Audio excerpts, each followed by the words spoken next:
we are working towards that 2025 in packaging.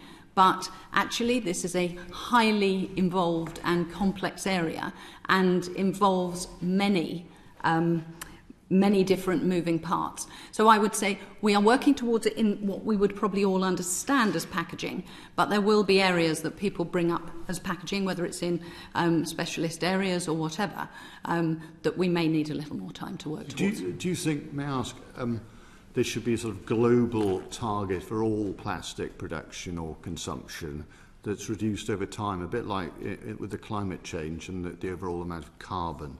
I mean, I know there's lots of different sorts of plastics and it's very complicated, as you've described, but do you think there should be an aggregate, a total measured each year that's decreasing and then strategies applied to try and achieve that? Well, I think we're working towards that with the United Nations Environment Assembly proposal put forward by Rwanda and Peru in March this year, which we ourselves have signed up to, along with, I think there were 12 countries in the room. It is working towards it because the complexity is also involved in the fact that as we drive EPR, as we drive the deposit return scheme through, the point is that we build a recycling industry in this country that can cope, because currently, and we will probably come on to it, we export some of our waste and so on, that we actually have targets that we ourselves can make sure that we meet in country, and actually then having those international conversations, having those agreements, you would still, 500 million into Blue Planet and so on and so forth. All these things come as part of it. And also, obviously, our work with RAP and the plastic pack also plays into this particular narrative.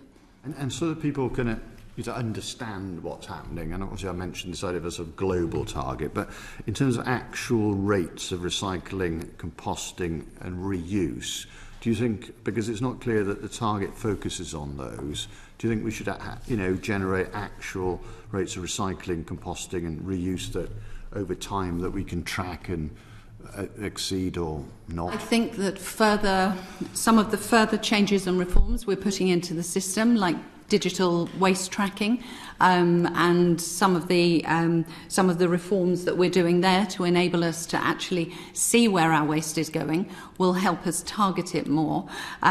But for example,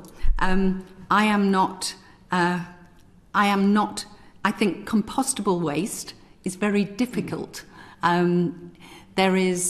There are some niche uses, so some tea bags, for example, and fruit labels and things like that.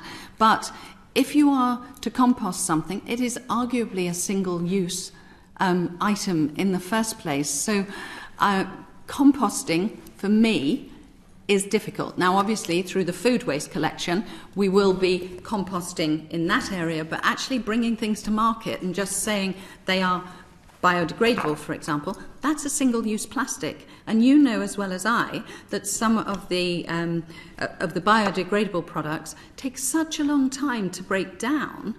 And there's very interesting research going on at the moment in this area at various institutions, such as I visited Portsmouth University this week and saw the amazing work they're doing on enzyme eating plastics and so on.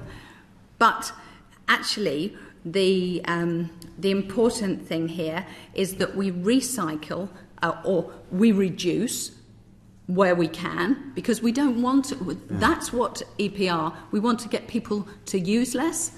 Then we want, so reducing consumption, we want them to reuse items as much as we can, hence encouraging people to have bags that they use more than once, and then we come on to recycling. So as it stands at the moment, I mean, we will consult on reuse targets by 2025, but I think we are very much in that work phase at the moment. Brilliant. Okay, thanks. And we'll come on to composting, but you did mention this thing about tea bags, because my understanding is some tea bags, like PG tips, are decomposable, and others have got, like Yorkshire tea, got plastic in them. Do you think there is a case for you know, the consumer to be told or know through labelling. I think that, labelling, you know, that you can get this tea bag, because everybody thinks a tea bag will decompose, but some are less than so as not to pick on a tea bag specifically, No, I think labelling per se is really, really important. Okay. I also think having it simple, so just the swoosh, because I bet we've all stood there in the kitchen and thought, can we recycle it? Can't we? So just the swoosh that says you can recycle it, or a swoosh with a line if you can't, makes it much simpler for people. Okay, well, talking of swooshes, over to Cheryl Murray. Thank you, Chairman. Welcome, Minister. By 2030, the government wants 62% of plastic packaging to be recycled. Why has this target been chosen when the National Infrastructure Commission recommended an overall rate of 75%? I know you explained the difference just now between packaging and plastic. Is that something to do with it, or is there another explanation? So essentially, that's what the pathway shows, that is where we are going to get to. So it's important that targets are realistic, and that's what we've set, we believe, is a realistic target. So you aspire to get to a higher rate, but that's what you think you will reach? I believe, and Chris might help me, it's higher than what we originally consulted on. Is it not? It is. It is. So we've been more ambitious than what we originally consulted on, which is pleasing, because I think the one thing we need in this whole area is ambition. But notwithstanding that, it is one we feel we can achieve. Thank you. Thank you. And moving on again, you've previously mentioned the 2042 target to eliminate avoidable waste. Do you agree that it is subjective and could be difficult to measure? I think all these things are difficult to measure. There's over 1,000 different plastics. There is an awful lot of different definitions within the whole industry, and actually making sure that we all know what we're talking about and we're all working to the same targets about the same products. Because the other thing is we are, and that's why we're developing an evaluation programme, to make sure that we can understand where our problem plastics are, because actually part of this should be that we're designing those problem plastics out of circulation completely.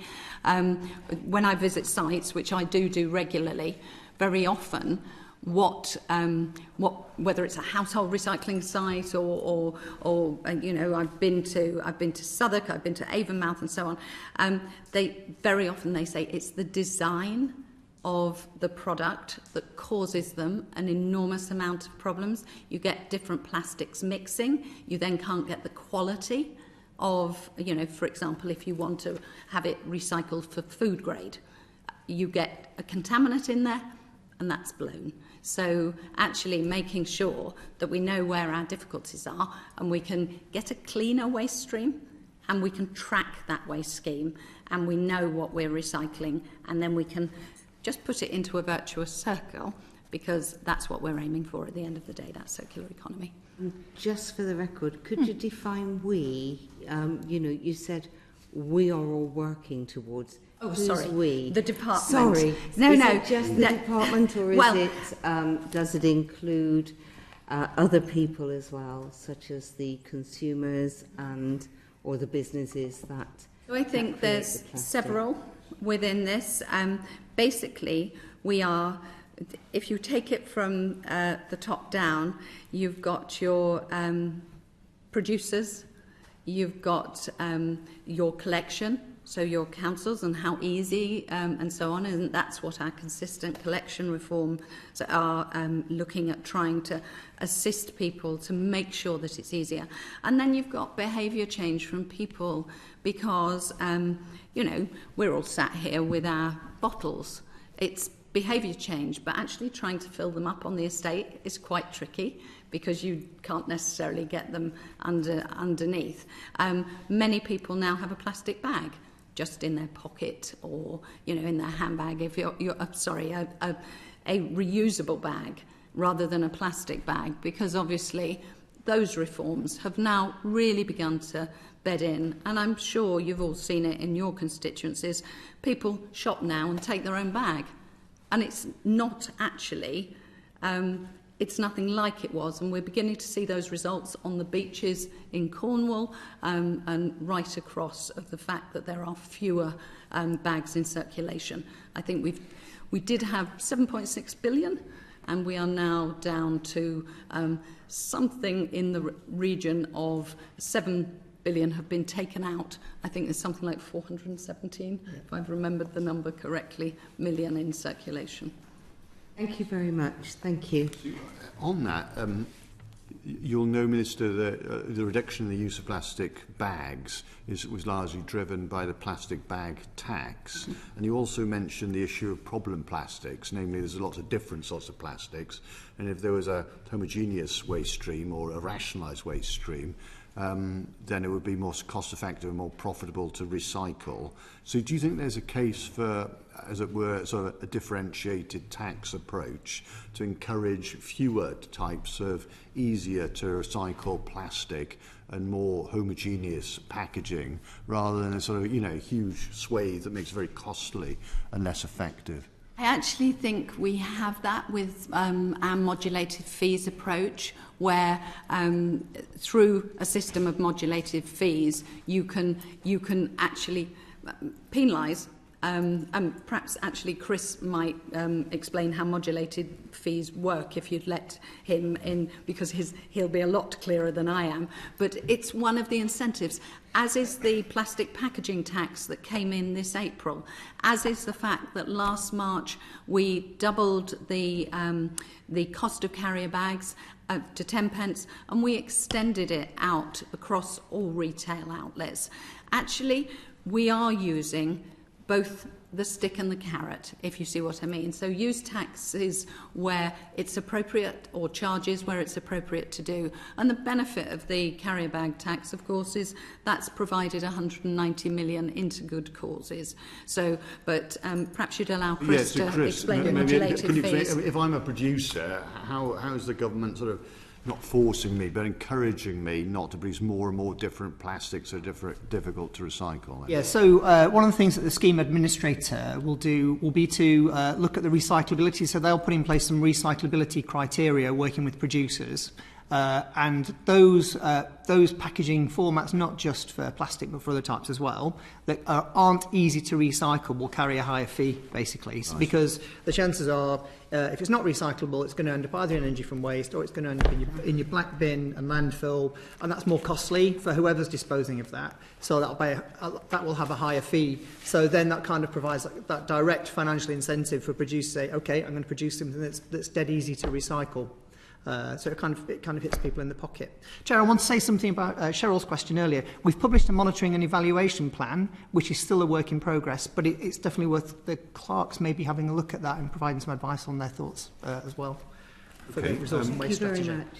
Thank you. Thanks for that. Derek, over to you to follow through on this. Derek. Is that question 4? Question 4, that's right. Yeah, thanks. Hi, Minister. Right, okay. At the moment, you have the packaging recovery note, which big business have to do to demonstrate that some of the packaging has been recovered, and then you have the packaging export delivery note. Yeah, PERNs.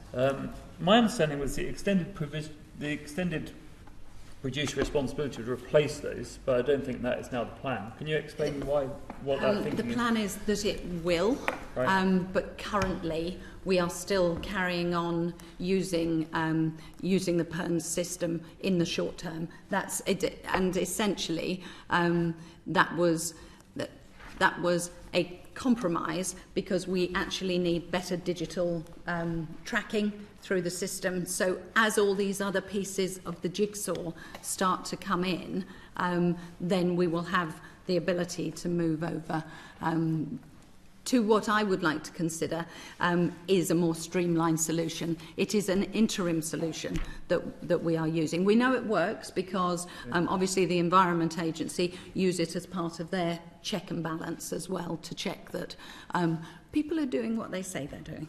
Okay, and how long do you think, have you any idea how long that transition or that tapering, if that's the right word for it, would take place? Have you got a vision about when we might get to somewhere in the region of 3 to 4 years? I would suggest that we will be looking at 2026. Okay, great, thanks. So, and under the revised proposals, businesses with a £2 million turnover that handle 50 million tonnes of packaging per year will need to pay the fee. That seems to be less. That seems to catch less businesses than first intended. Is that a fair observation? Well, again, I think that was a result on the consultation, actually making sure that small businesses had, if you like, what we are trying to do is drive behaviour change here. Yeah. That is what the whole of these are set up to do.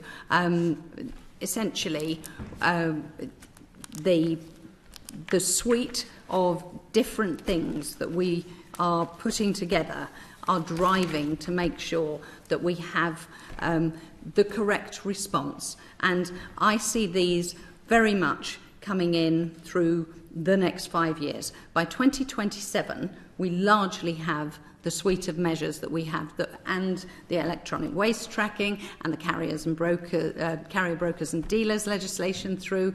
We will have hopefully consistent collections.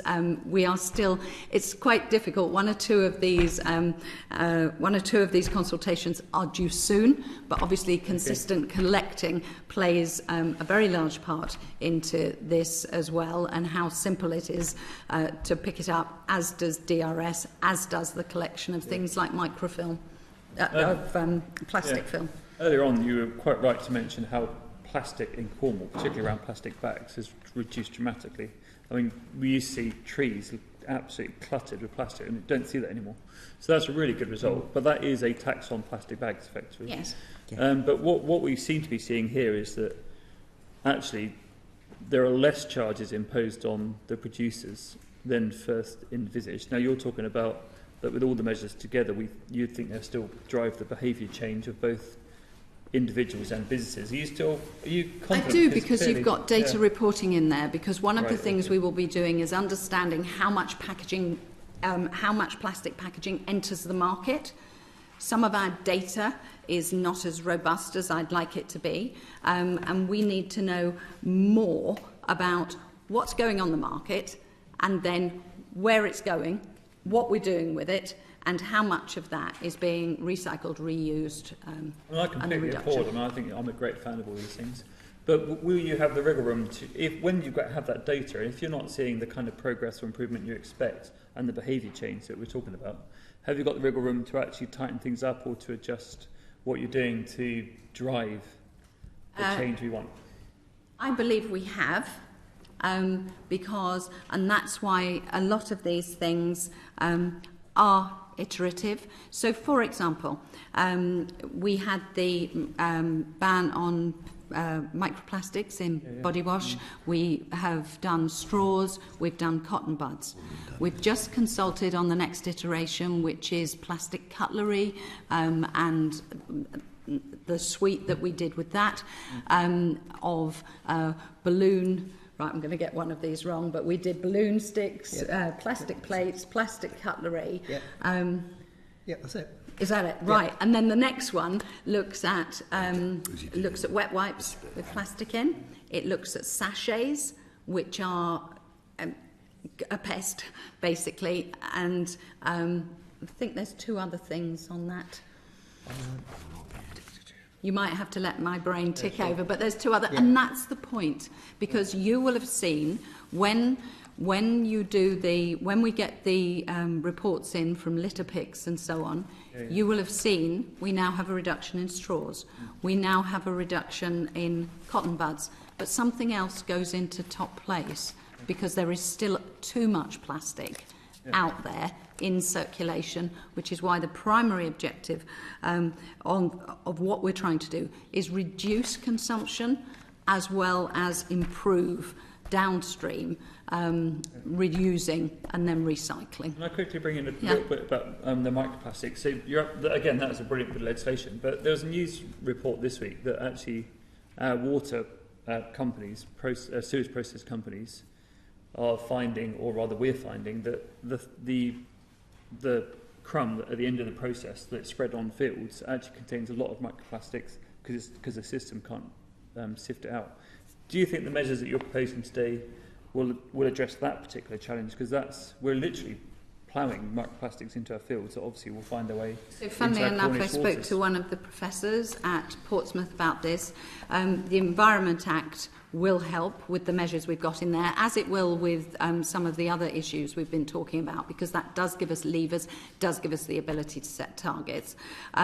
But we also have, and I'm going to hand to Chris, because this is obviously Minister Powell's area, because it sits in water and and sewage and so on. But it's a really interesting point.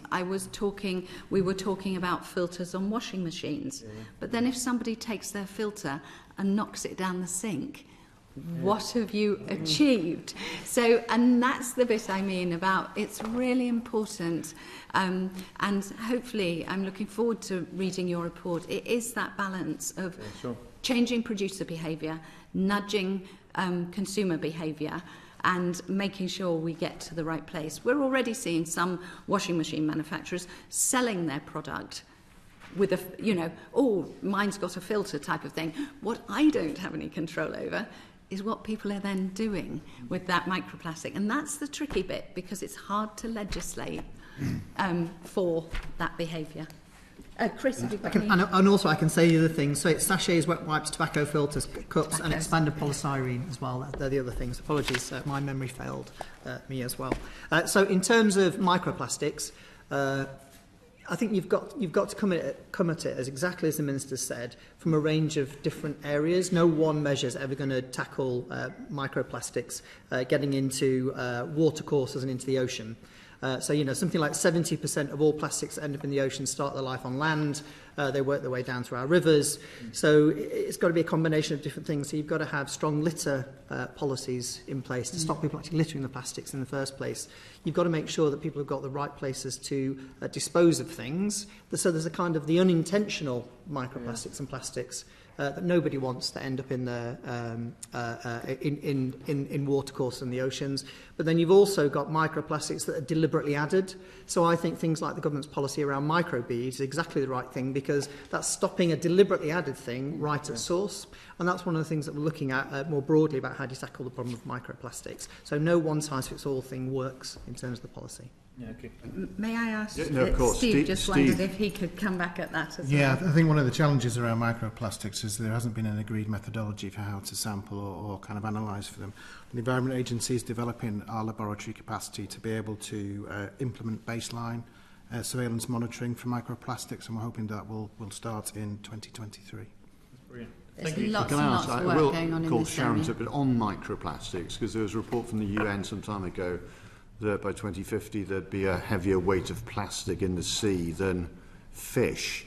I don't know whether anyone's got any comment on that, but the other question I wanted to ask is, because we've spoken about the ingestion of plastic, is there any emerging evidence about the health impacts of both eating plastic through fish or whatever, or inhaling microplastic, perhaps in a flat where you've got, you're drying your clothes which are full of plastic and you're breathing it in? I mean, what's the latest health? So again, evidence? When I was at Portsmouth this week, we spent quite a long time talking about, the plastics in the home. Very often come off the carpet because they now often have a plastic component. They come off, you're right, they come off the textiles and so on. So there is scientific, because it's about having the right evidence base to then start building the right policy base on. We also have work underway with the FSA, who are looking into the contamination of microplastics through the food chain, and whether that has a detrimental effect on human health. At the moment, what the FSA are saying is that there is no detrimental effect, but I think I shouldn't think we would have anybody either in the room or without who just doesn't agree that we need to clean up our oceans. There is the fact that they think plastic pollution in the ocean will treble by 2040 is really quite a staggering sum, and I think by 2050 they reckon the weight of plastic in our oceans will actually be more than the weight of fish. It's a very special part, and that's why we are of our ecosystem, and that's why we're actually investing a lot of money through Blue Planet and various other programmes to make sure we're doing the right work. I mean, you have an expert here on that type of thing. Fish expert, yeah. Cheryl, over to you. Yeah, just a plea more than anything, Minister. When you define sachets, can you make sure it's a broad definition rather than people normally think a little sachet is the square plastic thing you get your ketchup or your mayonnaise in. But, I mean, it could include things like pet food containers, which can easily be substituted by foil or tin. And so it's just a plea. We'll certainly... Can you make sure that it's the broadest definition, little pots that you get milk in rather than the sachets? And things like that, because I think we need to make sure that we capture as much plastic as we can. We do, but we also need to make sure that we understand it's a valuable resource. So, for example, patients who unfortunately may need to use a colostomy bag or something like that. Yes. You need to understand that plastic also has some very beneficial properties. Yes. So, if you like, I think the whole of where we sit is we want to enhance the positive, but even with those positive elements, make sure that those who produce them have the right method of getting them recycled, and not actually, because again we have our objective on landfill and so on. We don't want things buried. Technically, we want a minimal amount burnt. We actually want to be as careful with these resources as we can. Thank you. Thank you, Chairman. Thank you. Robbie Moore. Yeah, thank you, Chair. And just before I ask my question, I've just put on the record that whilst I am not, my family have own and operate a plastic recycling business. So just going back to reduce and reuse under the EPR, Minister, despite the importance of reducing and reusing plastics, the revised EPR fees will no longer incentivise the use of reusable packaging, but there will be a reuse and refill obligations. So could I just explore that a little bit further in that what are these obligations which are due by 2025 and what will they look like? So it's about how it fits into the waste hierarchy and essentially how you can reduce how packages can be reduced or changed or eliminated entirely. We have, at the moment, this is very prescient at the moment, we're working on it now to try and understand what the right way of proceeding in this area is. Chris, can I ask you? Yep. So I think reuse is the hardest bit, Yeah. The hardest bit of the system to get it right. That's why we're planning to bring some measures in from 2025. So the team at the moment are kind of going all out to get EPR, this kind of stuff that you've seen as part of our consultation response, up and running from 2024. But we definitely want to include reuse in that process. And it's not to say technically at the moment that reuse isn't kind of considered. So in the current packaging regulations and in the EPR packaging regulations, if a producer puts something on the market and then they can show that that's then be reused, a good example is a glass milk bottle, they don't get charged twice for it. Yeah. So there is a financial incentive. So they'll get charged the first time it goes on because at some point it's going to end up as waste because it's going to get broken or damaged or you can't use it anymore, so they need to pay for the cost of dealing with it.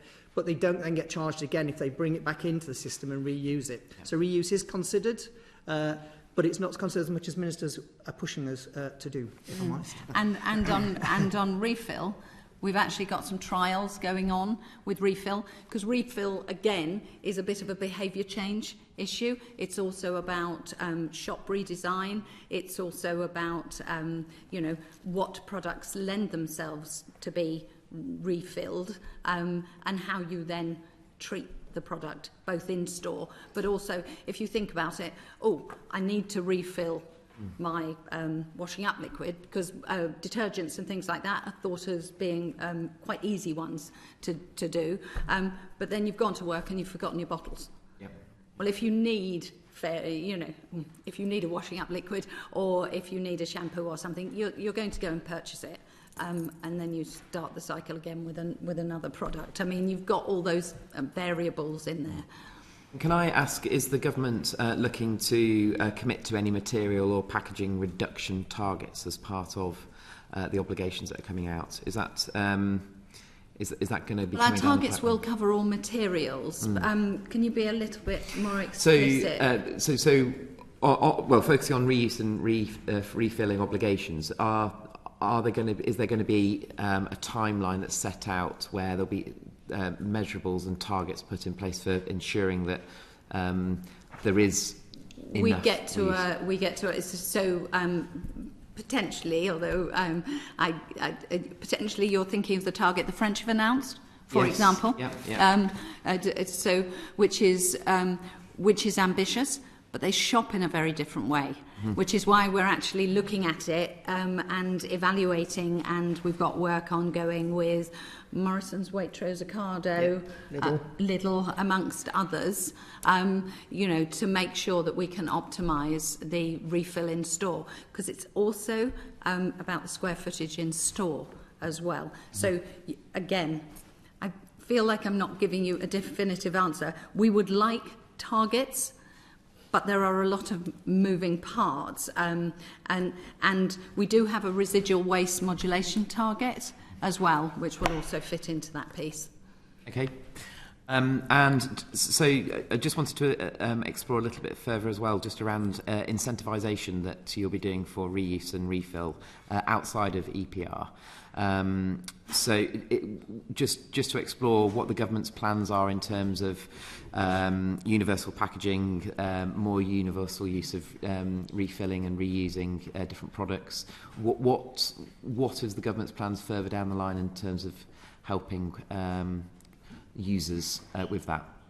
Well, essentially, this is the work that we're doing at the moment. I mean, it's a bit chicken and egg. Some of this is being driven by the industry. So, for example, where I shop, I noticed a couple of weeks ago, I now have white tops on my milk cartons, right? So that actually gives... sad as I am, I cheered. Ooh, look at that! Because actually, that helps us drive the quality of the being able to recycle a quality product and put it back into the system. So there are small changes coming, unbidden, if you like, and I would like to drive those things as swiftly as possible. I'm going to hopefully see a paint recycling system where you get paint in tin and a recyclable plastic, but actually it's the contents that is so hard to get rid of in that particular case. So making sure that as we extend EPR, we take these things into account. You know, for example, and I'm going to forget which item it is, but you can take it back. Small electrical goods. You can take back, and I know we've gone off packaging per se, but there's still a plastic item, and I sort of have to think about plastic as a family, if you see what I mean. Small electrical items, you can now, I think 18 months ago, you can take those back to the shop for a swap. Well, some refills may work like that because for hygiene reasons or something else, you may want to put the container to be cleaned before it is refilled. So some of the individual consumer objections are around things like hygiene and practicality and that sort of thing. So we just have to work through those with the consultations, don't we? Yeah, that's right. And I mean, a minister's asked us to look at what could a reduction target look like by 2025, but that's where it's starting now. So I couldn't give you a definitive, it's a very civil service answer, isn't it? But I can't give you a definitive answer. Like soon and shortly. Yeah, soon and shortly, yeah, in due course. And of course, the other thing with modulated fees and also the increasing fees that consumers are going to pay to place packaging on the market under extended producer responsibility, there's direct financial incentive on producers to reduce the amount of packaging. It's going to be linked to tonnages. So if you pay some more tonnage, your share of the overall fees is going to go down. So there are incentives there as well. But there's also the incentive of if we can drive the infrastructure and we can drive the recyclability and we can drive more of it through, actually with the packaging tax, we have that good quality recycled material to put into that packaging, which as of April this year, 30% had to be a recycled material, or else you have a charge of £200 per tonne of packaging. All those things marry together to start to give us those incentives. One very final question from me, Chair, is just, are the government doing anything in terms of working with retailers or those that are involved in designing packaging to make the product even easier to recycle, i.e. Paper is always the most challenging part to get out of a plastic product when you're recycling it, and the energy and the cost that goes in to try and remove the paper labelling from the product is extremely expensive as part of the recycling process. So is the government doing anything to try and make the product, whether it's a bottle or whatever it is, easier to be recycled? Yes, we are. We're working with RAP and the Plastic Pack, and also the Council for Sustainable Business. We work with them as well, with them feeding ideas, and we've just been discussing some new projects with them to look at some of these exact areas, because actually you need to know what works. And things can theoretically sound like they might be all right, but you actually... so, for example, again, who knew bricks were starting to come wrapped onto site with large amounts of single-use plastic? They're now stopping that, for example. So, actually, what actually raising the profile of single-use plastics, actually talking about how we can do things better, what it does is it drives better product design, it drives better understanding of the fact we don't want stuff that we can't recycle. This is a precious resource, it's not a waste item. And actually we need to look after these things, and then it drives the incentive to actually build the infrastructure so that we have, as you will know only too well, we have the right infrastructure for then feeding the system to make sure it becomes a nice circular economy. We've some way to go, and I'd be the first to admit that. And we've also some way to go on behaviour change when you look at littering and things like that, which are still a problem across many parts of the country. Thank you. Thank you, Chair. Thank you, Mr. Moore. Mr. Moore mentioned the issue, or mentioned retailers, and I was just wondering whether you thought retailers could do more, because obviously we've talked a bit about taxing producers, but if it was the case, for example, that consumers took their packaging back to where they got it in Sainsbury or whatever it was, this would put enormous pressure on retailers to put pressure on producers to produce less packaging. And maybe retailers should have more responsibility and more accountability, so we get consumer pressure on retailers to put it on producers. What's the thinking about that? Well, again, I think plastics, us bringing in things like flexible, making sure that flexible plastic can be taken back within store. I mean, at the moment, it will be curbside by 2027, won't it? But at the moment, you can take that back in store and recycle it with your carrier bags. I think, personally, and I started my working life at a high street company that was very well known for refilling its products back in the day, Body Shop, you could take anything back. I mean, I can remember filling milk bottles, and white musk was a fragrance that just flew out of the door, but we put it into all sorts of things. And then obviously, regulations change around hygiene and so on, but they still refill and so on. I think consumer pressure has a great deal to play. You see people in the supermarket now taking their own containers. That shouldn't be a huge problem. But again, it's about not every customer will have the ability to do all these things all the time. So it's basically about having a bit of flex. I will often say, please don't put that plastic tub, which you've just put a fitted lid on it, don't put it inside another plastic bag. Just stick the price tag, just stick the label on top of it. Consumers are incredibly powerful, and so are shareholders in wanting their companies to do better. Can I ask on this? My understanding is in Germany there's much more facility to go and refill your own boxes and this sort of thing. It's more set up for that. Is there any way the government can help retailers, bring forward their offers so it's more sustainable? I don't know whether Chris Preston's got information. I will ask Chris. I mean, it's also about different infrastructures. I happened in the 80s to be in Germany quite a lot, and the bins were already segregated for the different forms of recycling and so on. So this is about the way different systems are set up. But Chris, So can I pick up? There are three different areas that you talked about. So one on supermarkets taking back their packaging. Some of the larger stores will now take it back, and actually we've seen a really big expansion, which from my perspective is really welcome for local authorities taking back flexible plastics. Your bread bags and all those things that are really hard to recycle, as the Minister mentioned.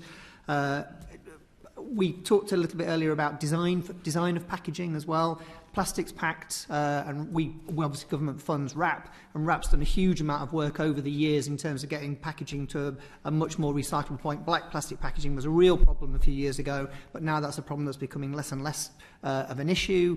And the third point, of which I've now forgotten, the third point. Germany, that's right. So in terms of encouraging supermarkets to make it easier for people to refill, I think we've seen a real sea change in that over the last sort of 4 or 5 years, where the facility, apart from in kind of niche shops, there have always been, as Ms mentioned, Body Shop. I remember Body Shop being able to refill stuff there. I think you see quite a lot more by way of supermarkets trying to facilitate and help their consumers to make different choices, because it's all about consumer choice, as the Minister said, and how powerful the consumer is in these things. So Lidl have just introduced a refill system for their laundry detergent. So you can, it's 4 of their own brand. You can now take your bottle in and it dispenses laundry detergent for you. So supermarkets are doing a lot of work in this area. Could they do more?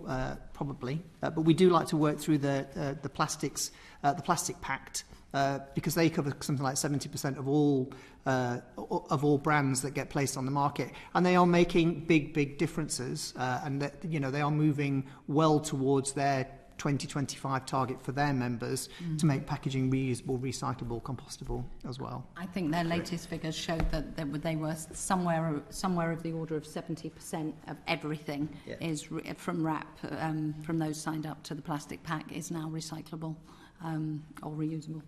So often the front line for consumers is the supermarket, isn't it? So it's a very visible pressure. However, most of our high streets have independent shops that are refill shops now, and actually you vote with your purse and you vote with your feet.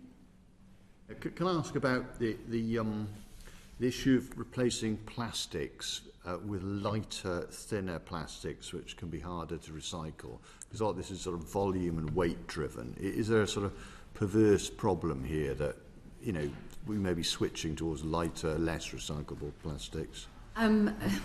Much of what the consultations are about is making sure that we have the correct information, because you're right that if you just swap something for something that is less recyclable or harder to recycle, you don't actually solve your problem. You just create a different problem. And when you go round some of the, I was at a waste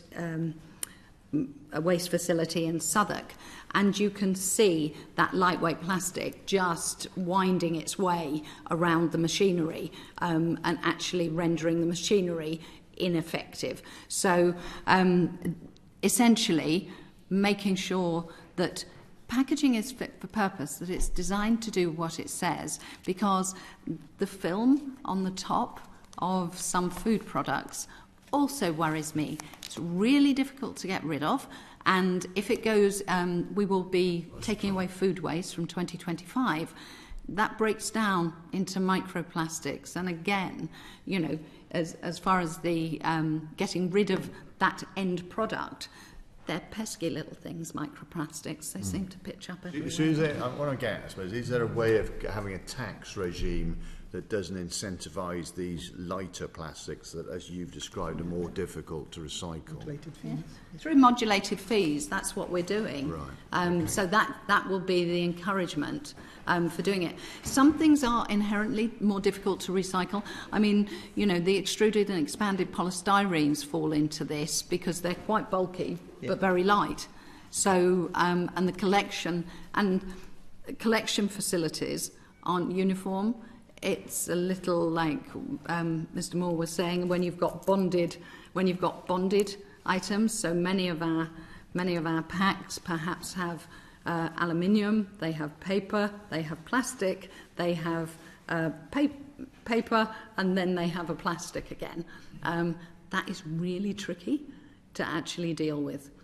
So you've meant, just by way of example, so you can have a pizza which is in a cardboard box with a plastic see-through window, and then you take it out and it's wrapped in cellophane, and you take that off and there's a polystyrene base, and all those bits and pieces of heterogeneous sort of packaging is quite difficult. Is there a way of, you know, encouraging manufacturers to have more homogeneous packaging which is more cost effective to recycle? There is a way, I mean, best way thing you could do to get rid of all that, with respect, Mr. Davis, make your own pizza. That's not actually that tricky. And then you get rid of all those different items. We want people to look at their product design, because is it really necessary to shrink wrap a cucumber, for example, in a single-use plastic packaging? You will get told it is for longevity, but actually we have some fantastic innovations coming through. We have the use of LED light, which actually helps prolong shelf life and things like that. So we are at a point of enormous change. Government needs to encourage. We need to build more recycling.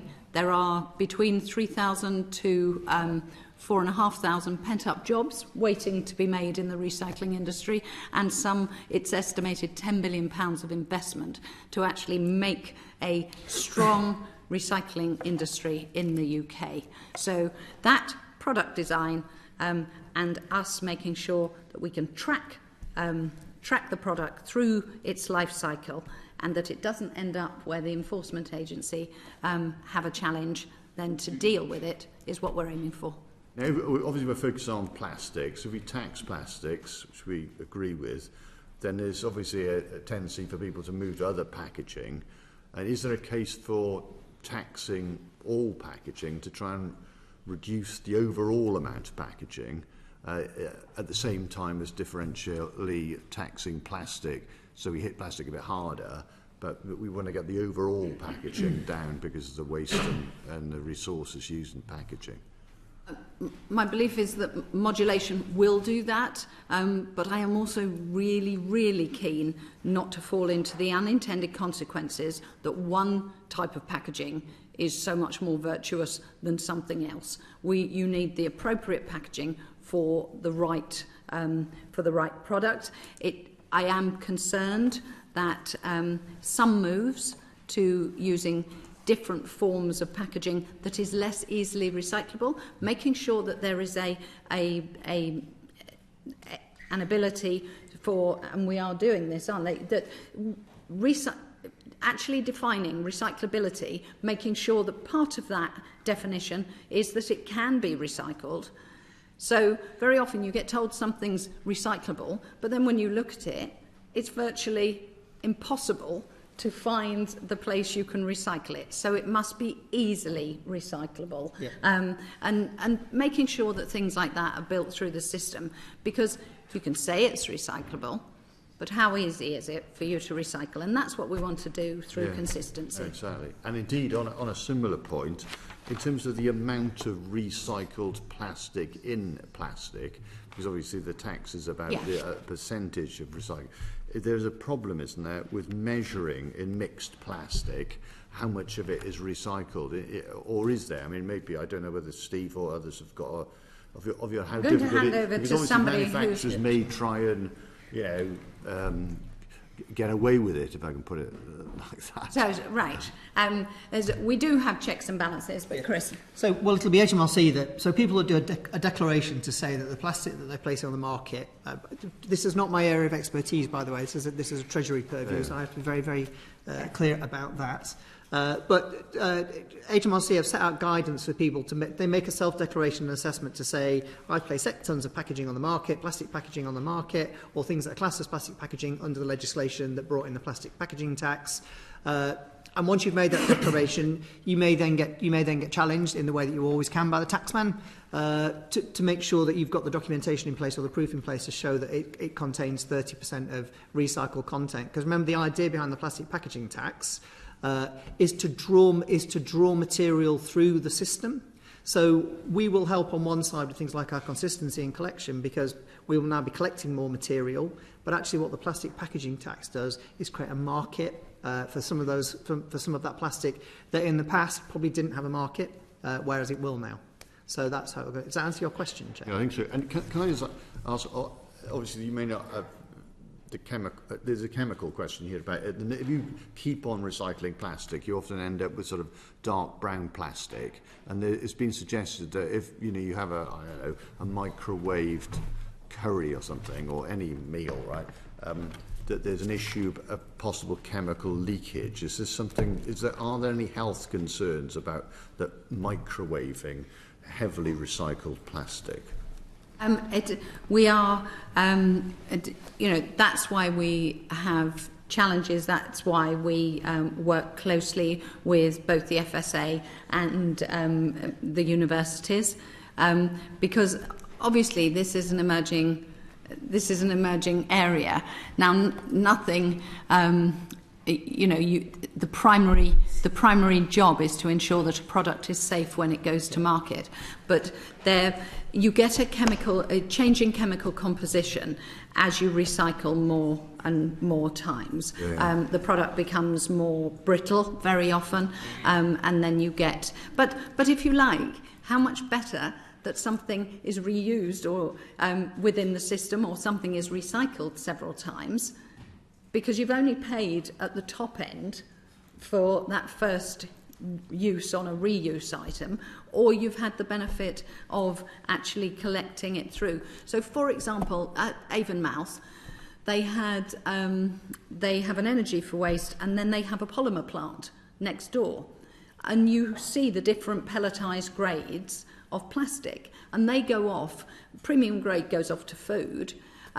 But then other grades might actually become the bottles that we then put our washing liquid in, and so on. So they then transport the pellets up to Tyneside, and they make your washing liquid bottles, and so on. So different grades it's still a valuable resource. Different grades have different purposes, don't they? Yeah. And we're at 30%. Is there a commitment from the government to sort of increase the percentage of recycled plastic? Before in terms of the tax, so that over time we use more and more recycled plastic, and there's an incentive to do that. I'll give you that's HMT's decision at the end of the day. Is that something that you support? But as we build the infrastructure, and we can have more recycled product to feed into products, then I can see a very logical step to increasing the encouragement. I would rather, I mean, you've said the word, Mr. Davis, tax on many occasions, but I'd rather see this as a financial encouragement to make sure that exactly. companies do the right thing. No, precisely. And on the right thing, over to Neil Hudson. Thank you, Chair. And thank you, Minister, for being before us today, and for your colleagues from DEFRA and the EA, Mr. Molyneux and Mr. Preston. I wanted to come on to compostable packaging, and you touched on that in some of your sort of previous answers, Minister.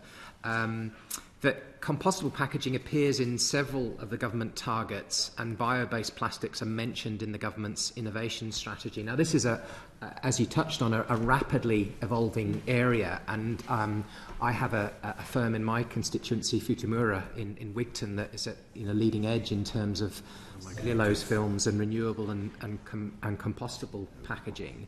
But there's a tension in the system with what the government is doing. So how does the government plan to support compostable and bio-based plastics whilst at the same time both taxing them and making them liable to higher fees under the EPR? So do you see there is that tension? And you touched on that in terms of how they're classified.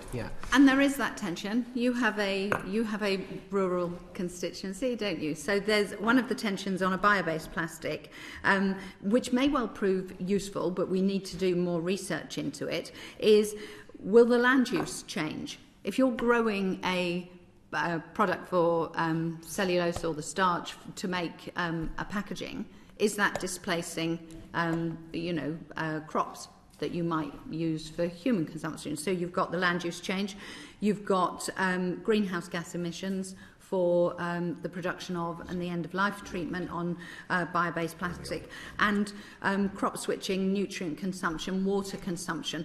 It's very often, it's never a zero-sum game. It is a wise man described it to me as the fossil fuel is very old plants and animals that have degraded into oil, but actually what you have with a bio-based plastic is you have the plant at a different point in its cycle. So I think that one may prove useful, but we still need more research. Compostable is difficult. As I said, they may be useful for some of the niche applications, but they don't actually, they don't help contribute to a circular economy.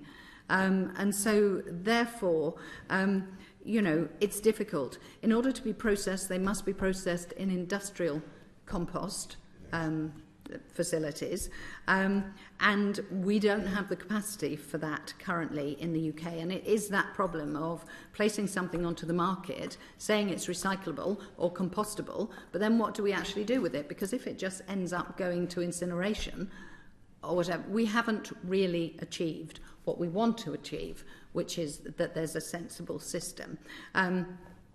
If also incorrectly put into the wrong bin by individuals, it also can have that contamination effect and lead to lower quality on the recycling, and that is also a problem.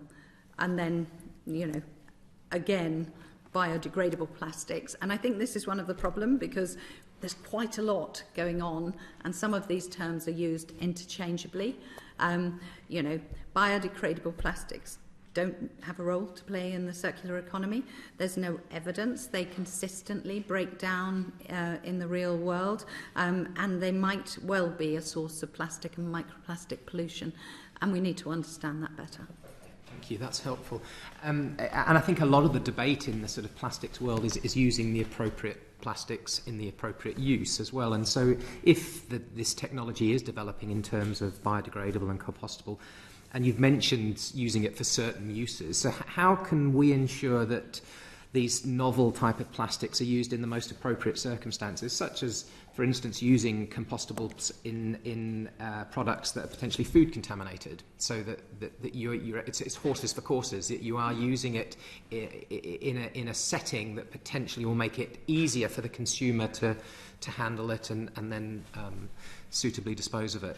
Could you give me an example?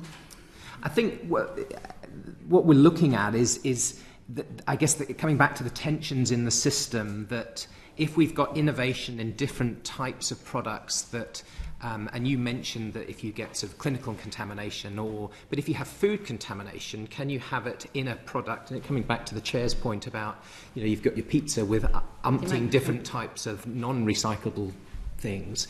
Could you have some form of biodegradable or compostable in products that potentially are then potentially contaminated with food, so then it can go in the green bin effectively and then go on to compost? So, we are doing some work in this area. I mean, It is our ambition. New area, so yeah, it is. It is our ambition that when we do food waste collection from 2025, all that will be put into either compostable or into AD plants, because but there is a concern about those microplastics. Yeah. Chris. So, well, I mean, at the moment the infrastructure's not in place to take compostables. So, I mean, to be clear about what it says in the government response on compostable plastics rather than compostables more broadly, until the infrastructure's in place. So, we're open to the idea that if the infrastructure improves and these things can be collected, and they are the best solution for dealing with a particular item. So you mentioned food waste. So one of the areas that we sort of think is a really useful application for compostable plastics is in tea bags or fruit labels. So there are particular areas where we think where it is useful, but then there are other areas where we would really like to focus on recycling those materials, because once it goes into a composting plant, it really is single use and it's gone. So we want to try and focus on recycling those materials. So an example might be a cup, where you can recycle that cup or you can compost that cup. And so, in terms of use, recycling to us is better because that material is being put back into a circular economy. But there are times, you are quite right, where it can help with biodegradables and getting biodegradables, food-based biodegradables, into composting. I think coming back to your point, Minister, about examples, you talked about that if we could get better labelling and clear labelling, so that if you are in the kitchen, you can make that informed choice that could be composted, that could be recycled. So it's just to see if that can be sort of clearly made forward. Thank you, Chair. Back to you. Thank you very we much. are doing work on labelling, aren't we? Because it's so important. On labelling, yeah? Yeah, on labelling. Yeah, so that's a bit of work you're doing now, is it? Yeah. Well, we'd be interested to hear in future from you on that, of course. Yeah. Over to you, Robbie. Thank you, Chair. This question just focuses on life cycle assessments. So we've heard that there's a great variation on how life cycle assessments operate, and which obviously assess the environmental impact of products and how they're conducted, making them difficult to compare one another. So I was just wondering, is the government planning on bringing out effectively a consistent approach in how life cycle assessments will be carried out? Difficult, isn't it? It's part of it's part of some of these knotty issues that we're dealing with at the moment. You have experience, or certainly your family does, in this area. There is the balancing of life cycle, but also resource input, and all the other issues that come into play when you're trying to make decisions over, because arguably is what you're asking me for a hierarchy slightly of what are the best products to use. And I think it comes back to the challenge being that it depends on the application for some of these things as well as to what the best product might be. That feels a bit of a get-out answer. If you are, if you think there is something I should be more challenging over, but we've looked at life cycles, haven't we? And they are difficult to do that comparison. Yeah, Chris. Yeah, I mean, there are standard assessments for life cycle assessments. So as long as you're making sure you're using the same life cycle assessment to compare different products, I think that works. I don't think there is one size fits all for doing a life cycle assessment. So if we were looking at a life cycle assessment of how you treat food waste at the end of its life, you might look at different parameters for what it is you want to achieve in terms of assessing how good a particular treatment route is for it. So, what's its ecotoxicity, what residues does it leave behind, what's its carbon impact, So I think it's about making sure you've got an easily understandable easily replicable life cycle assessment. So the Minister's commissioned some work from us on a life cycle comparisons between reusable and disposable nappies. And, that will publish some research on that.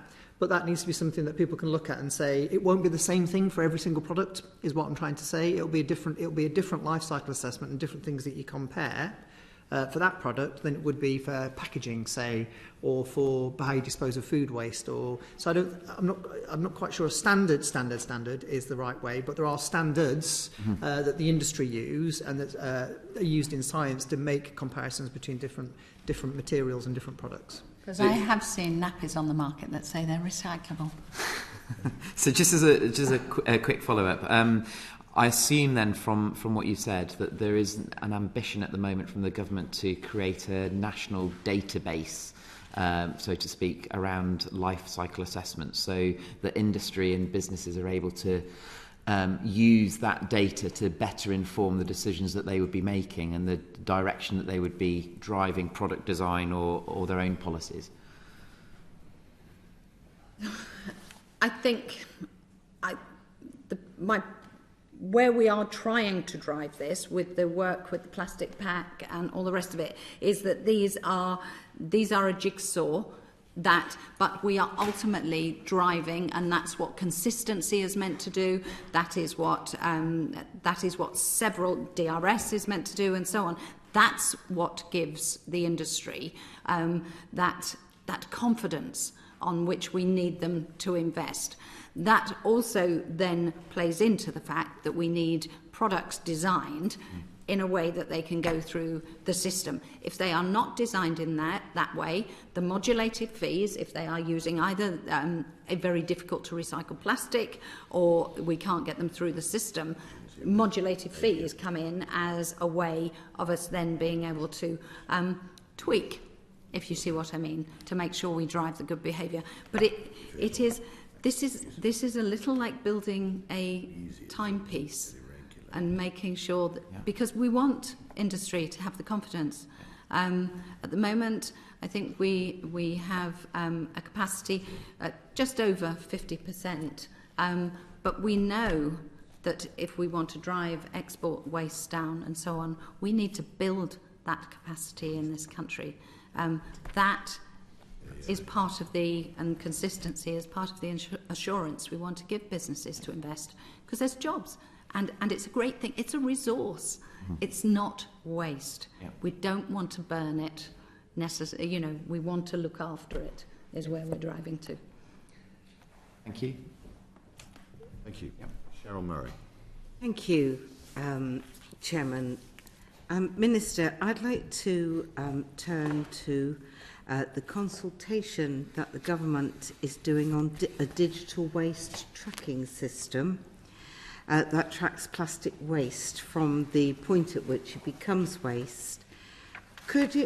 Is it possible that this could be designed to accommodate a more comprehensive product tracking system in the future, one that tracks items throughout their life cycle, beginning at the end, so we can actually assess how long that has been used before it needs to becomes waste?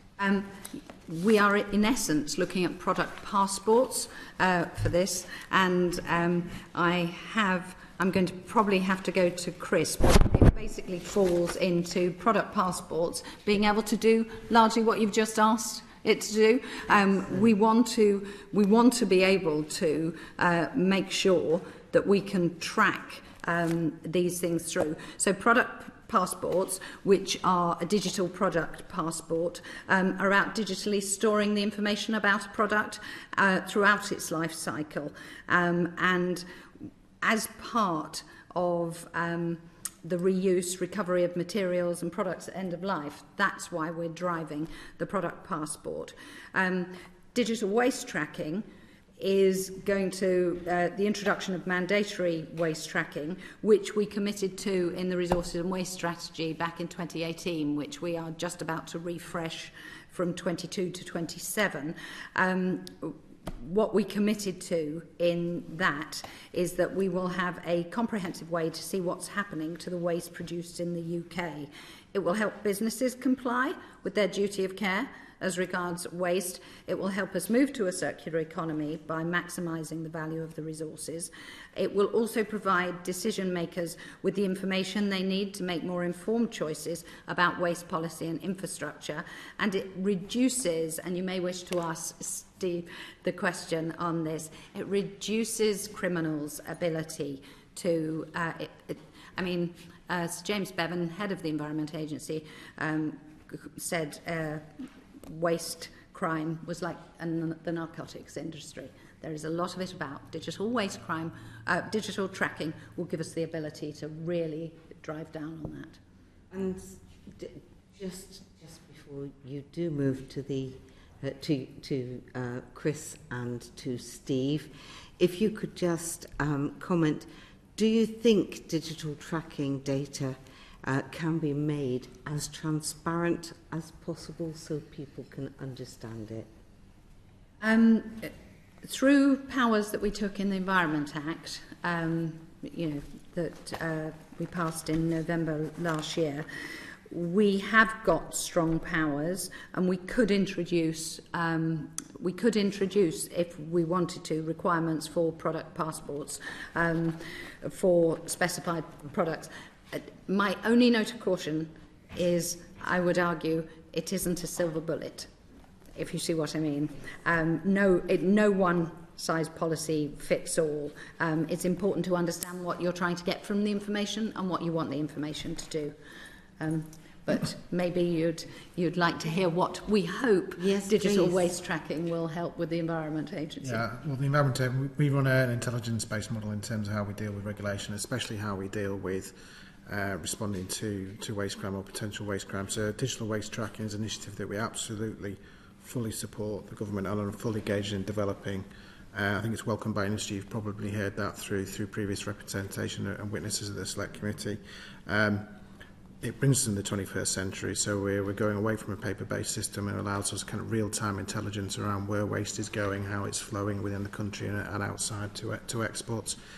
It won't be a silver bullet in terms of tackling waste crime, but it'll be a huge and welcome tool in our armoury. On digital passports for packaging, it's an interesting one. I've not actually thought about that in the context of packaging in the past, because we're hoping to get to a point where packaging, because it's got a short life by its very nature, and we're hoping to get to a point where we can label it to say recycle, don't recycle. So therefore, we've got the systems in place, so you don't need a product passport. But I think where product passports are incredibly useful are on things like that are going to be around for a while. You don't know what's in there, whereas a product passport will really help. And actually, then it does play to the plastics and things like that are in here, because, bear in mind, the Minister said at the start, our target is around 2042, all avoidable plastics, not just for packaging. So understanding what's happening with these, I think, will be really, really important as well. And also, it also helps deter greenwashing. Yeah. And of course, in something like your mobile phone or your laptop, you've also got 17 critical resources. So if you can extract the nickel, the cobalt, etc., that also helps, particularly when there's tensions in supply chain. Someone who took the deep sea mining bill through Parliament, I know a lot about rare earth metals, and anything we can do to save those, yes, it's a good idea. Yeah. Yeah, and on product passports, I mean, obviously a lot of these products have got bits and pieces that come from outside the UK, in the EU and beyond. So are we working, for example, with the EU on, a sort of collaborative approach to product passports so that we can track things that are partially made here and there and everywhere?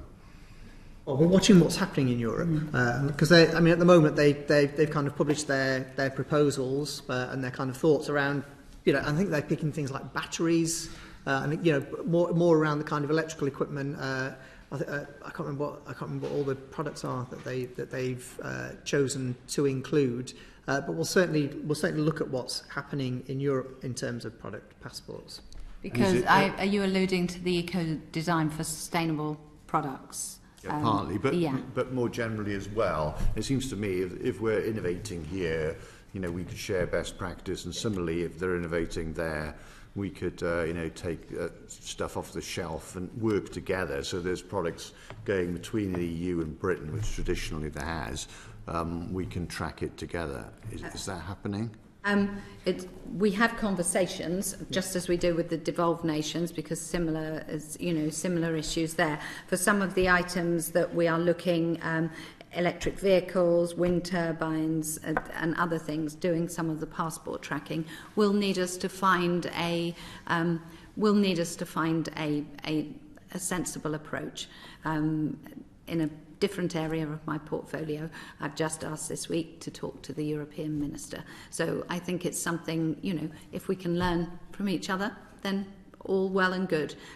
Or indeed beyond Europe, because there are others who also have good recycling ecosystems across the world.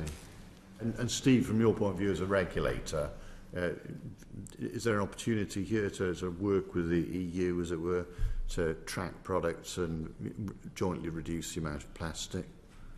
From the Environment Agency's perspective, it wouldn't be something that we would have responsibility or accountability for, but we'd certainly welcome that more that can be done in terms of developing products that are reduce the amount of waste that's put onto the market. Then that's something that we absolutely encourage and support, but it wouldn't be our responsibility as a regulator.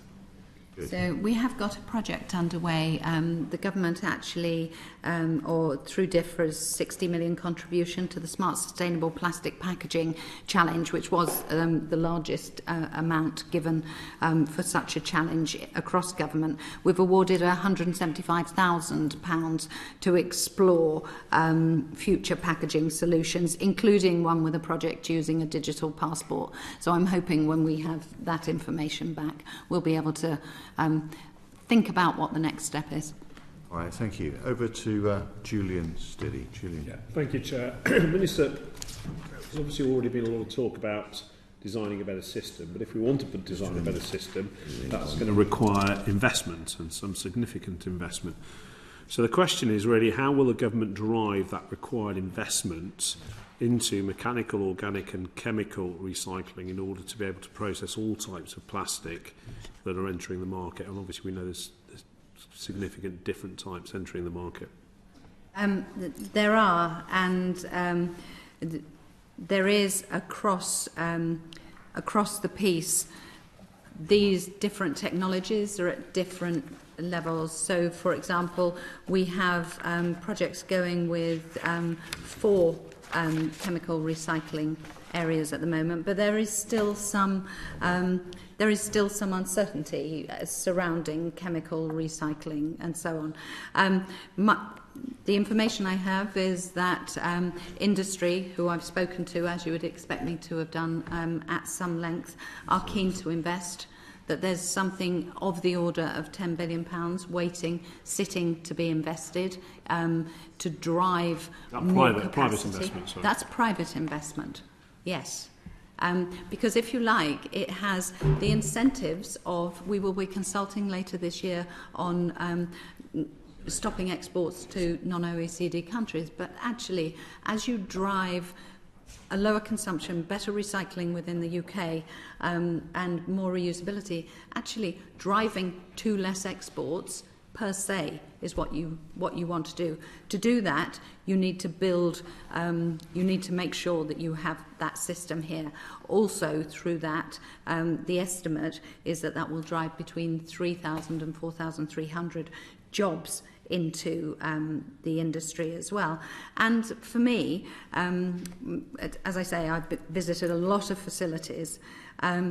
Actually, it's a really quite exciting industry. There's lots and lots of innovation in this space as well, making sure that we're designing the right products for the future.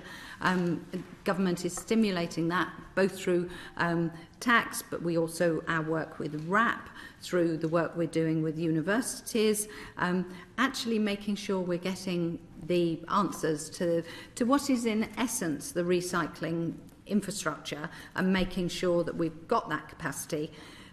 the capacity gap is seen to be about 350 kilotons at the moment. So those conversations you've had with those companies, what have they come back saying? I mean, for example... Certainty. I was going to say, so how is the government going to deliver that certainty for those companies? So are we talking longer contracts? Are we talking, how is that going to be delivered? Because obviously that investment, has to come over a longer period of time, and they need that payback. So part of that is driven through things like consistency, through DRS, through the consistent collections that we will be bringing in, hopefully in short order, so that people have the surety of the fact that there is enough product there to put into the system.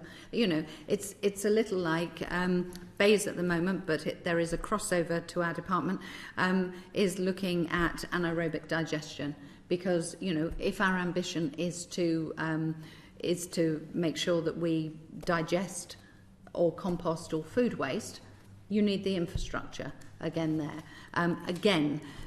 With discussions with that industry, there is several billion pounds worth of investment waiting to go into that. The assurance that you are collecting food waste every week, and that will be across the entire country, gives investors the assurance that they'll have the raw material to put into it. Similarly, the plastic packaging tax, you need the raw material, so therefore you drive the infrastructure. Beyond that, it is probably it is a question for arguably Bayes and Treasury. If you're asking me what incentives, I would rather see us design the system to drive the incentive, because we want to recycle more. We want to stop exporting, and we want to make sure in the course of time. But you can only do that if you can deal with the products here in the here and now. So, for example, we export an enormous tonnage of textiles for reuse and recycling at the moment. Well, that is a market that is potentially there. But you need the assurance of the products. So that is what we are hopefully giving through the way we are designing this. Okay. Just to sort of follow up on that, what about the funds that are raised via the plastic packaging tax? Is there any sort of talk that might go to support investment in recycling facilities? That is not, in all honesty, a conversation that I have had, and I won't tell you I've had it, because if I haven't, and I haven't had that conversation. You've made me think. Perhaps Chris has a little more information. It's very new. We only bought it in April, would be my defence there. So we, as yet, don't know what it's generating. It does say in the budget footnote when it was when the then Chancellor announced it that some of the money would be used to improve recycling and tackle litter. And you've seen investment in the spending review of nearly £300 million in capital infrastructure for food waste. So you could arguably say that it's part of that, but it's all part of the broader government mix, really. It's not hypothecated. We won't really see whether that is being used for any kind of investment for 12 months. You would argue. It's not hypothecated, if that's which I guess is your question, really. I suggest probably as a committee chair, this is something we need to probably revisit at some point, whether that investment is coming back or not, or is being just kept within the Treasury. Good point. But I know the Minister probably can't answer that. But no. And obviously that would be a committee decision if you wish to ask the Treasury those questions. That would be very interesting, I'm sure. No. Yeah, right. Thank you. Could Chris just make a comment on infrastructure? And just on infrastructure, I mean, the Minister's made the point about giving certainty around for industry to invest. So ministers had conversations with industry. I speak to industry a lot, with regular discussions around, what do we need to do? We want to build infrastructure in the UK. We want domestic recycling capacity. And I think some of the decisions that we've taken, certainly through things like our extended producer responsibility reforms, will give them that certainty, because we're giving long-term targets out to 2030 at least, which means people know that legislation is going to be in place, that requirement to collect that material is going to be in place. EPR is going to drive probably one of the largest injections of resources into local authority budgets through the fees from producers in a long time. So we are providing that certainty, but I do know one of the questions is about giving longer term contracts, and the industry have talked to me about can local authorities give, say, an 8-year contract rather than a 5-year contract, and that's certainly something I think for local authorities to think about as well, now that they've got that certainty as well. So we're creating certainty also for local government to make those longer term investments. Have you got, talking to those, sorry, this is the last question, Chair, short question, talking to those businesses, have you got some who are opting out because those contracts are too short? Or not coming to the marketplace because of that?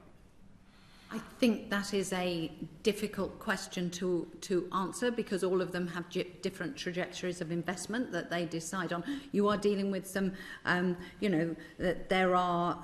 So you haven't had any, so none have come back to you and said they're not going to invest because the contracts are too short? No, contracts within local authorities are often more of a problem, and it's more the opposite. That if you are contracted for a very long time, but that's a slight chicken and egg, because they obviously are very often contracted to somebody for the disposal of waste, and the larger company needs that because of the high capital investment. So, I haven't personally. I have had a lot of positive conversations that the policies we are beginning to drive are driving consistency and a keenness to invest. As I say, I don't know if you're visiting during this inquiry any of the waste facilities, but there really are some phenomenal ones out there. I am keen to get that investment, because obviously emissions and so on from some of the older ones aren't good. They're obviously permitted by the Environment Agency, but there's many more things. I mean, Mr. Davis, you and I have often spoken about air quality. So making sure that we're getting stuff out of landfills, stopping methane, that we're driving that certainty is arguably what we're doing for the industry. Okay, good. And that's very helpful. And obviously, we all, I think, share the idea that we should use the tax system to try to push down the amount of plastic, and indeed investment to increase recycling, whether it's directly hypothecated, it's just getting that mix. I mean, I have had conversations with Her Majesty's Treasury, more specifically though around individual areas like the deposit return scheme, for example. Right. And there's nothing. We've gone now to Dr. Neil Hudson, but there's nothing glaring that you haven't mentioned yet about the tax and incentives to drive forward recycling and beat down the amount of plastic being used. Is there perhaps, Chris Preston, you've mentioned the time frames of local authorities, but is there anything else we should be considering, you think? I don't think so. I think we've probably covered the main things that we think are going to drive sustainable use of plastic. So as the Minister said at the start, we shouldn't demonise plastic in this process. Plastic's an amazing material, but it's about making sure that it's used in the right places and the right ways. About its management, isn't it, really, rather than anything else. Okay, Dr. Neil Hudson. Thank you, Chair. Minister, it's very apparent from your answers and the discussion today that the government is actively weighing up the pros and cons and the costs and benefits of the different ways of tackling the plastic waste. I just wanted to move the line of questioning on to a specific type of recycling, chemical recycling. Has the government done an assessment of how chemical recycling might in some way be able to tackle hard to recycle and low value plastics and potentially prevent the incineration of plastic waste? Excuse me. I am just going to my notes with chemical recycling. It does offer a complementary route to mechanical where that's uneconomic or impractical, but that is where we would propose its use being. Now, data that RAP have analysed for us suggests that about 10.4%, or around 43 kilotons of plastic of plastic that is processed is non-target or non-recyclable. But that could be chemically recycled. So it's about balancing the system. Before we endorse a fully chemical recycling, we really do need to understand the wider environmental impacts, including from emissions, including from residual outputs. And we do have to really convince ourselves that chemical recycling will not divert material from other ways that could be potentially mechanically recycled, which would be better. I don't know if and just along those lines, do you have any preliminary assessment? We've heard, as a committee, we've heard criticisms about the energy and the environmental impact of chemical recycling. Do you have an initial response as to what you feel the impact is of this type of recycling, or is it you're waiting to collect more evidence? I asked for a teach-in on it because I think it's a tricky area. It's a trade-off area. It resorts back to the fossil fuel and then allows you to build it and recycle again, but at what cost? So I just think we need to understand it better, is my personal opinion as a minister when I'm looking at this, because I don't think there is the clarity I would want to make a decision. Chris? Yeah, it's down to that life cycle assessment as well. So it's high energy. So as we decarbonise the network, that's obviously going to make a difference in terms of the energy consumption and carbon emissions. But it does deal with some stuff that's hard to recycle. So the government's invested money in projects around chemical recycling to test it and trial it. But it's new, so. As with any new technology, government will take a step back. We'll look at, what are the impacts, what are the benefits. The industry are incredibly keen on it, and there are some types of plastics that generally tend up either getting put in energy from waste or landfilled that could potentially go to chemical recycling. So it has potential, I think. So it's got potential. So I guess the jury is out at the moment. Can you give us as a committee any idea of a time frame where the government might come to a position on that? So there are some projects that have been funded by UKRI. Yeah, there's three. Yes. Yeah, just about four altogether, but three ready to go. So that evaluation time, one would imagine 2 years. Yeah, 2 years. Okay, thank you. That's helpful. And I guess a follow-up question then. If a decision is being formulated about that particular methodology, how else will the government? What else can the government do to ensure that hard to recycle plastics are steered away from incineration or landfill? So what else is in your weaponry to divert plastics away from those? Comes back to some of the earlier conversations that we were having as to you've got the modulated fees and things. But why is it hard to recycle? What is it? There's last week I was told we have over 1,000 plastics, right? We must be able to look at which ones are more easily recyclable, and then it goes back to the product design and using the most appropriate ones for the most appropriate job. And actually, the suite of measures that we've introduced do incentivise and are incentivising companies to look at their packaging. You will have noticed yourself, or I certainly have, I now get 4 cans wrapped in a cardboard sleeve like the old days, because you can put cardboard in the recycling. So, and you don't have to worry about where that film goes. So you buy a birthday card now, it's very often not in a plastic sleeve, for example. So to your point earlier about retailers, I think that's both consumer pressure, but I think from conversations, many organisations are seeing the direction of travel.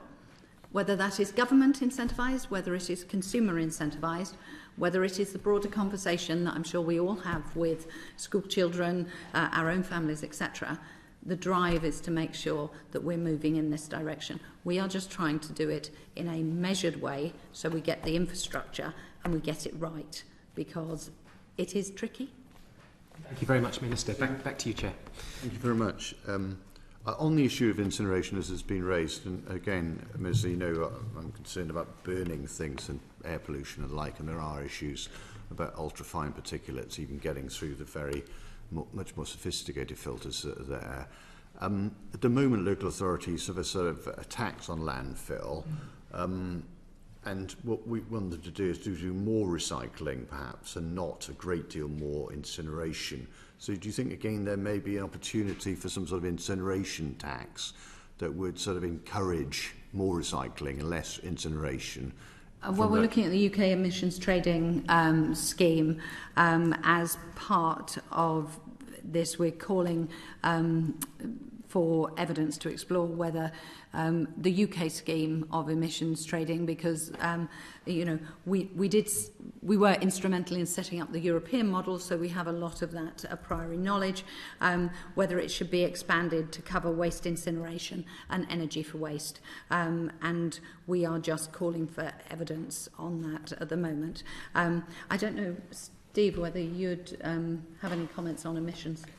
I think that the main thing around a potential tax around waste to energy is potential intended consequences of driving more waste to landfill. I think the consultation, I think the committee have heard probably from industry who had probably similar concerns around potential tax implications around that. I think the consultation is the right way to go in terms of gathering all views around. Because I know, Minister, just but anecdotally, in Swansea, they recycle something like 62% of their waste, and in North London it's around sort of 30%, and there's a move to have a, you know, it's very significant and sophisticated 700,000 tonnes per year incinerator there. And it does seem to me that if they could double the amount of recycling, they could halve the amount they intended to burn. So there are issues about whether, you know, there could be further incentives for recycling and further disincentives, formerly known as taxes, for incineration. I don't know whether Chris has got a view on this. Have you? Or have you got a view on whether we should look again? I know you've just mentioned the trading scheme, which is welcome. Yeah. One of the challenges of recycling in London is actually the demographic and the housing. It's much harder to recycle out of flats. I know that Wales has some very good rates of recycling, and I am really, we had the conversation only today, didn't we, about how we can challenge ourselves to do better in flats. Cities across the globe can do it, and I think we need to look at driving up rates right across England, and obviously the devolves are doing that job as well. It is about it. One of the challenges is the number of people and the different ways they live, the amount of flats, etc., etc. It's vexing some councils with food waste and consistency, arguably as well, driving those rates up. And I know your focus, as you've explained very well today, on reducing plastic waste, trying to combat air quality problems, etc. But my understanding is that BEIS, who obviously isn't you, have granted a large number of planning consents for new incinerators that may mean, for example, in London and elsewhere, there's a sort of increasing amount of incineration over time. And obviously there may be a problem that once you've invested in an incinerator, then someone else does one next door and you weren't planning for that to happen. That it's the business model means you've got to keep feeding more and more plastic waste. So I'm just wondering whether that's a conversation you're having with BEIS and what can we do about that? Chris regularly talks to colleagues across government, actually, because this is part of the tricky thing with this is that it also plays into DULUC's remit as well, with obviously the collection of and so on. I think one of the particular energy for waste plants you are referring to is one that is being replaced due to the age of it. And I would like to ask Steve, if you'll indulge me, to talk about why we replace them and the quality of emissions that we get off new plants as compared to old plants, because actually you do have to keep investing in them, Steve, on emissions. Well, emission standards for modern energy to waste plants are, a world away from what people maybe in the public's consciousness in terms of what deemed incinerators in the 1970s. So they are very strictly regulated by the EA under environmental permitting regulations, and have very strict emission standards that any site must meet, and they're constantly invested to make sure that industry meet those standards. It's very welcome that we sort of close down less efficient incinerators and replace them, as it were, with more efficient and more healthy ones. The issue is whether the overall amount of capacity is growing. Chris can probably answer to capacity. Again, it's something to do with balance. We want to draw waste out of landfill. There needs to be a balanced ecosystem. We don't do this. We are looking to do a lot of different things in the waste space. Chris, can you answer the capacity? Yeah. So we're looking to publish a waste infrastructure roadmap later this year, which will help us to assess what capacity we need in order to deliver the recycling rates that we want to achieve, but also to look at the broader range of waste infrastructure that we have in England, because obviously waste is a devolved matter, but obviously we work with and talk to devolved administration colleagues. We are really, really keen that waste measures or waste treatment facilities lower down the waste hierarchy, i.e. energy from waste and landfill, don't drive waste away from being recycled or reduced in the first place. So we're really, really, really clear about that. We recognise that some local authorities do have longer term contracts with facilities. So we're looking at, we're talking to those we will talk to local authorities, and we're talking to energy from waste companies as well about that particular situation, certainly in terms of our consistency in collections work as well. Because that is a key investment, and also part of the other thing that is challenging us, and we are also looking at, is the residues that come out of either energy for waste or AD plants or anything else, because they still contain a degree of contaminant and so on, and we have to understand how we get rid of those as well. Okay, thank you. Rosie Duffield. Thank you. What role should the government play in helping producers in the waste management sector coordinate so that no products enter the market that cannot be sustainably disposed? Anyone can go first. Well, I mean, the Minister's already mentioned it. So things like modulated fees, working with, for all products or just packaging? All products is more tricky. I suppose. Yeah, whatever you feel like answering. Yeah, so for packaging, we've certainly got I mean, all products overall. I mean, we've got plans to tackle various different product ranges. So from waste electricals, we want to look at textiles. So we are thinking about a whole range of different product groups. But I would say in terms of our plans, for our most advanced plans, that's certainly around packaging. So there will be a really, really strong role for our scheme administrator, working with producers to say whether products are easy to recycle when they're placed on the market.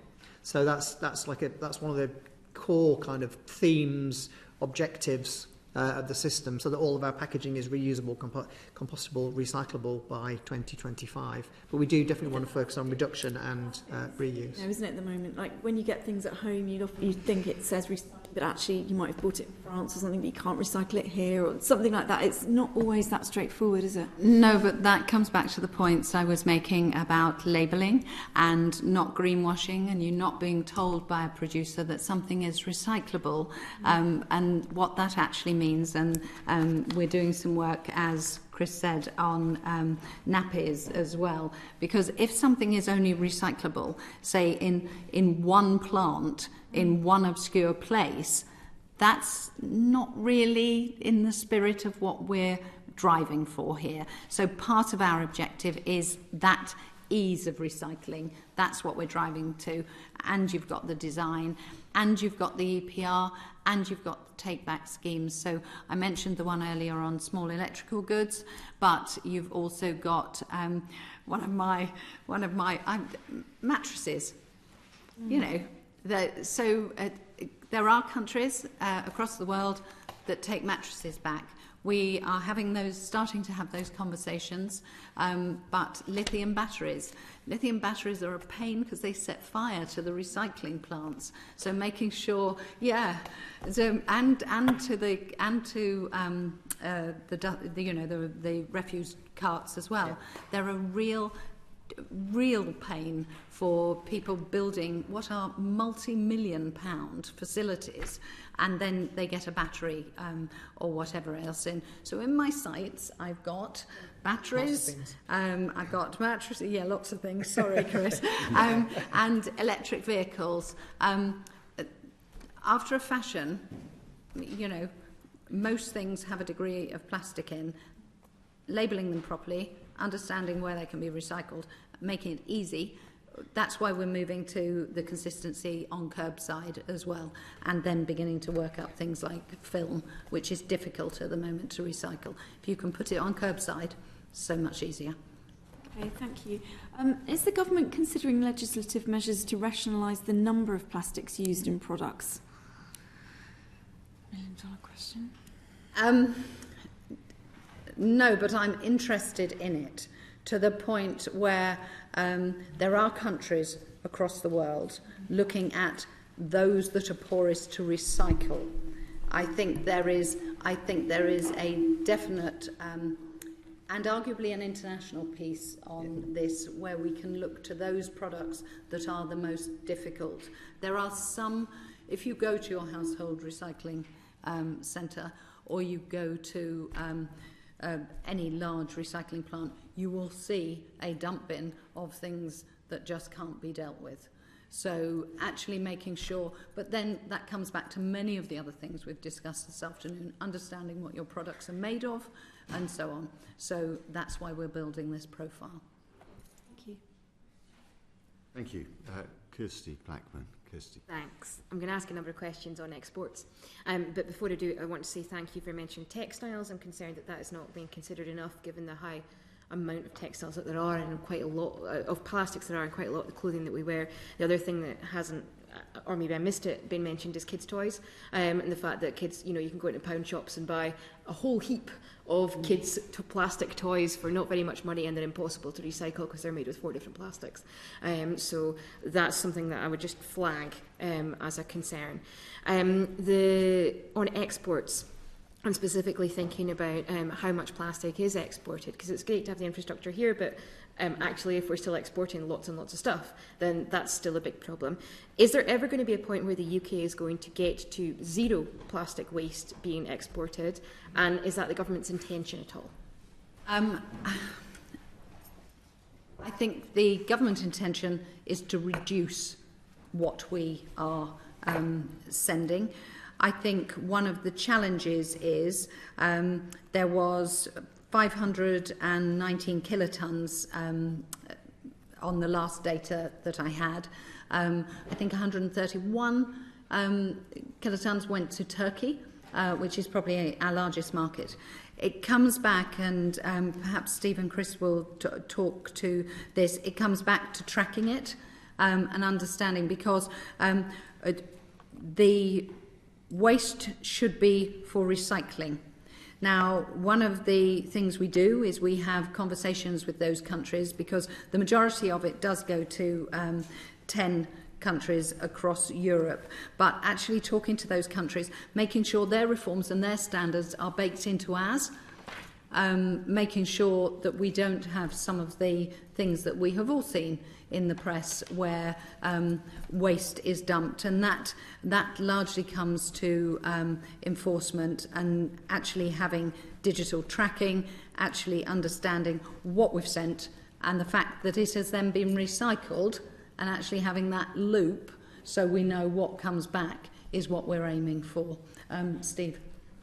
Yeah, I think on exports, it's important to recognise that under international agreements, you know, plastic waste can be exported legally for recovery and reprocessing.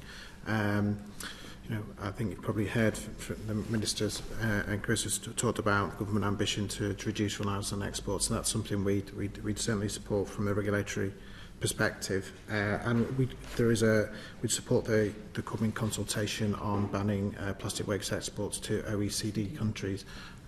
So it's something that as a regulator we would definitely like to see less reliance on the country on plastic waste exports and more inward investment in the UK to be able to recover our own and invest in our own economy. Do you mind if I have a few follow-up questions on that? So the government committed in the 2019 manifesto to ban the exports to non-OECD countries, and we understand that there's work ongoing on that.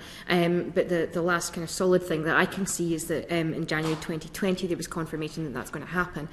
What's happening with that? When are we going to hear that soon, or have I missed it? We're having a consultation which will be out by the end of this year, won't it, Chris? It will.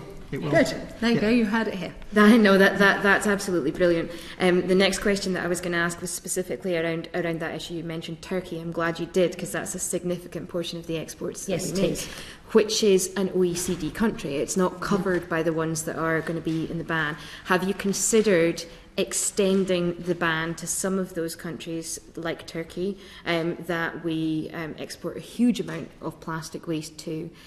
Is that something that's been under consideration at all? At the moment, no. It is something we would like to move towards, but Turkey has a well-developed recycling industry that derives income for its for its economy from others sending waste there. The problem comes when inappropriate waste is sent, or it is dealt with inappropriately elsewhere. Same goes for textiles, arguably, because we've also seen the challenges there. The Environment Agency, do enforce. I mean, last year a waste management company was fined 1.5 million, was it not, for 1.3 for the inappropriate export of waste, for example. So the big problem, it pinges rather on what we were talking about earlier. We don't yet have the ability to recycle within country. So if you like, total ban. What happens to that waste? We don't want to go to landfill. We're not keen on driving incineration up. We're still looking at chemical. This is where this is tricky. I think the aspiration I would agree with, but actually part of that is where we started. Reducing consumption has to be part of that as well. Is it really necessary for Mr. Davis's pizza to come with all those various component parts? Could it not just come in a cardboard box?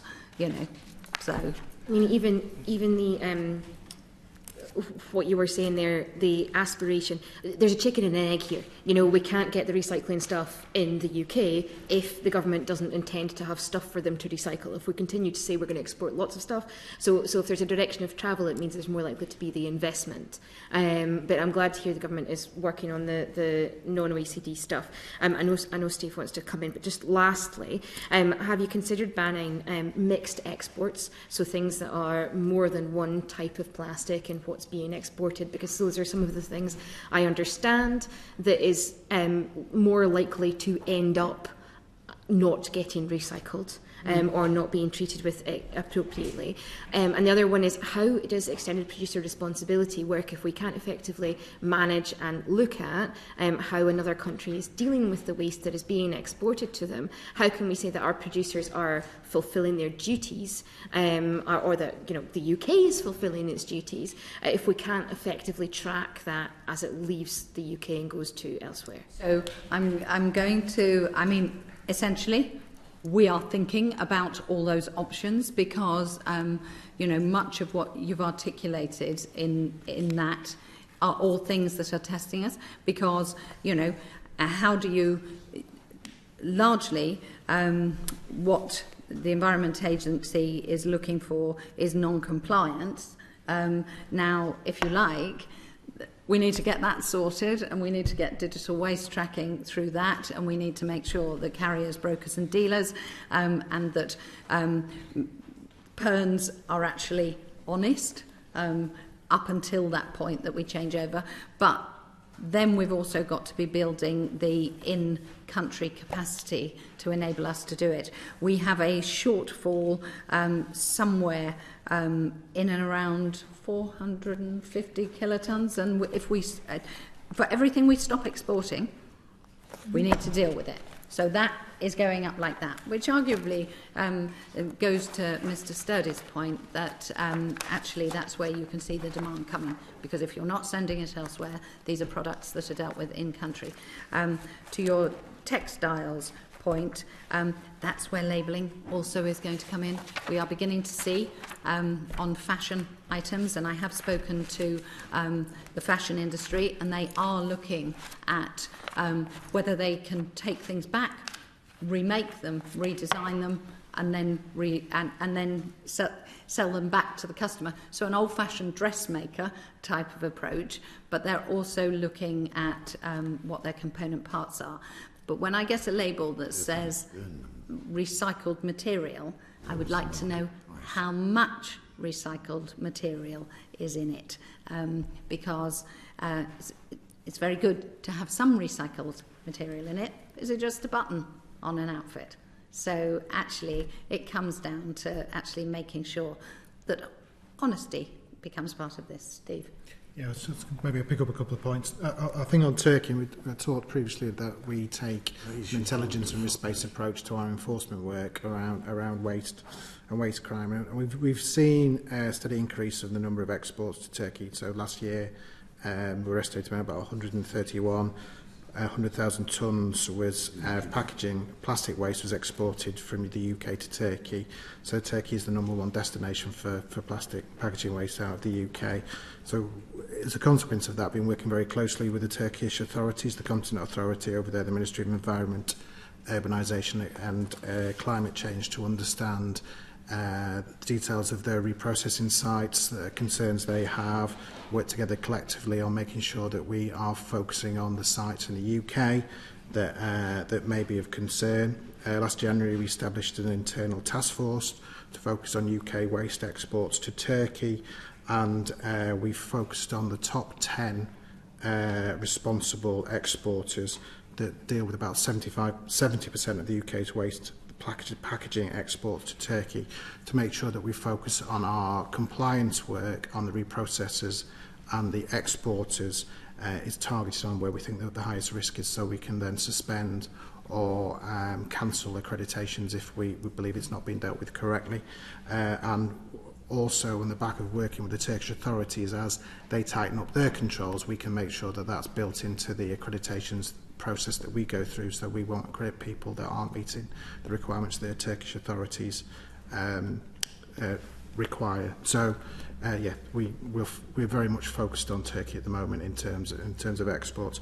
As part of the consultation on banning plastic waste exportation to non-OECD countries, we welcome that the government may be looking at how we focus on tightening up green list exports around, that could include things around requiring green list exports to be registered, technical competence around that, or proof of recycling at destination states. So yeah, we think there is opportunity for government consultation to look at how we may bring more green list into tighter control. So tightening up is definitely on our So I know, Chris Pressman, but on this, we have, you probably know, taken specific evidence from Greenpeace, by way of example, that basically categorised, enormous amounts of indiscriminate dumping and burning of UK plastic waste in Turkey, causing massive problems in terms of local human health and animal health problems. We know about this. This is our waste. I mean, what justification is there to continue to export waste to Turkey? I appreciate, Minister, you said, well, we'd have to recycle it, but we're creating it. Surely we should deal with it. No, there is a legitimate system for us to use other countries to use their reliable infrastructure. What we need to have is ensure that the enforcement and stopping that waste that is then dealt with by unscrupulous individuals in other countries. This is about us acting together as a global nation, because our waste isn't somebody else's responsibility, but for some products it may be that certain countries have a better system for dealing with waste. There is a there is a crossover in making sure we have that capacity. Turkey have a well-regulated, legitimate waste industry that we are engaged with. That is not the problem. May I ask you? Did you sort of see the witness statements we had on this issue from Greenpeace and others to show that obviously some of the waste is properly treated, but there's a very significant amount of environmental damage occurring in Turkey because of our waste, because we're not treating it here? No, I didn't see that. I will look at it and I will commit to write to you with comments on what any further information that we may have on it. Chris? Right. Yeah, I was just going to add some bits in. So it is about, I mean, there are waste criminals that exist in Turkey, in Poland, in Germany, in the UK, but there are also lots and lots and lots of legitimate people who operate within the business as well. And waste is an international commodity. We export significant amounts of it. Not all of it is exported illegally or dealt with improperly when it reaches its end destination. But we also recognise, and government recognises, and ministers have asked officials to look at options about how you can close down some of those loopholes where those waste criminals are able to operate in that space. One of the things we want to do, so previous actually Environmental Audit Committee hearings looked at PERNs, where you can issue waste export notes and get recycling money to prove that it's been recycled. One of the loopholes that we want to close down is to make sure that whichever destination our packaging waste, where someone's claiming a PERN goes to, has to provide proof that recycling has actually happened.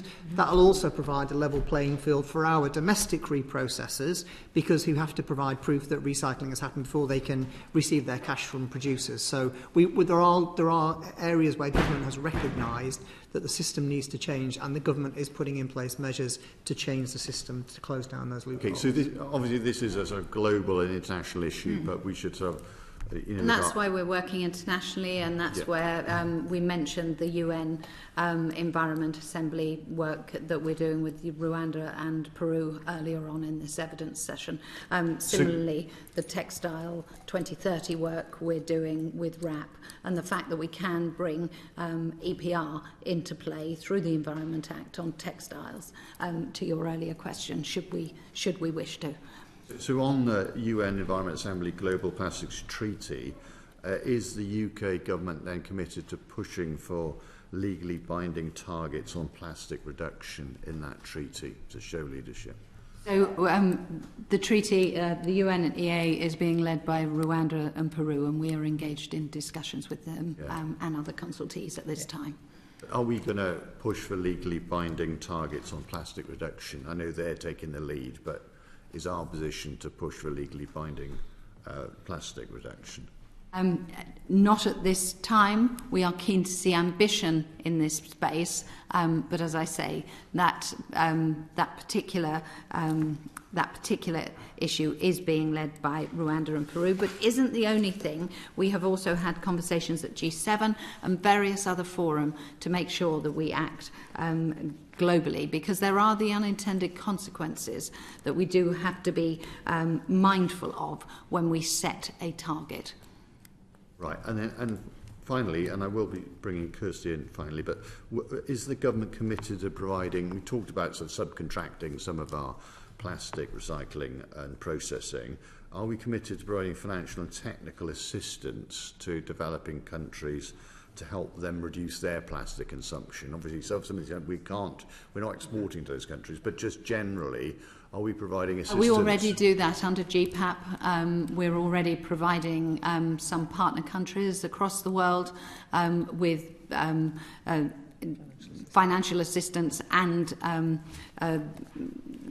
help with building infrastructure and how the best way of dealing with waste is. Thank you, Kirsty. Yeah, just on the UNEA and the UK government's priorities on that, I mean, obviously we're not leading it, but there is a seat at the table and there is involvement. It would be really helpful if you could get in touch with the committee later to say actually what your main calls are. What is it that you're pushing for on that? Because it is something that is going to be important. It'd be really good to know. Indeed, it is. Your key priorities. It sits in Minister Goldsmith's portfolio, in Lord Goldsmith's portfolio. So I will certainly revert and let you have that information. I know he is very keen to be ambitious. We have had conversations about it. And finally, on free trade agreements, I know that there's high-level references to plastic waste reduction in the Australia-New Zealand deal. Is the plan for the government to agree specific measures to reduce trade in plastic in future trade agreements? You mentioned the Australia-New Zealand free trade agreement. We are at the early stages of that. I would say it was positive to see it there. Chris, would you not agree? And it is work in progress. And then for the future, will the government be looking for compliance with multilateral agreements such as the Basel Convention and the UNEA Treaty is written into future trade agreements? I mean, we're going to continue to show leadership in this space of trade because obviously that's a major engine for plastic production. So obviously Basel also covers chemicals and so on, and we are indeed, if my memory serves me right, yes we are. All right, okay. I think we've drawn to a close. It's been a great pleasure to talk rubbish together. Thank you so much for your time. It's been very valuable, and we look forward to hearing from you and giving you some support and making our recommendations. But thank you all. I look forward to the report. Thank you for having us, and it's been most enjoyable to be your rubbish friends this afternoon. So thank you. All right, thank you. The proceeding has ended.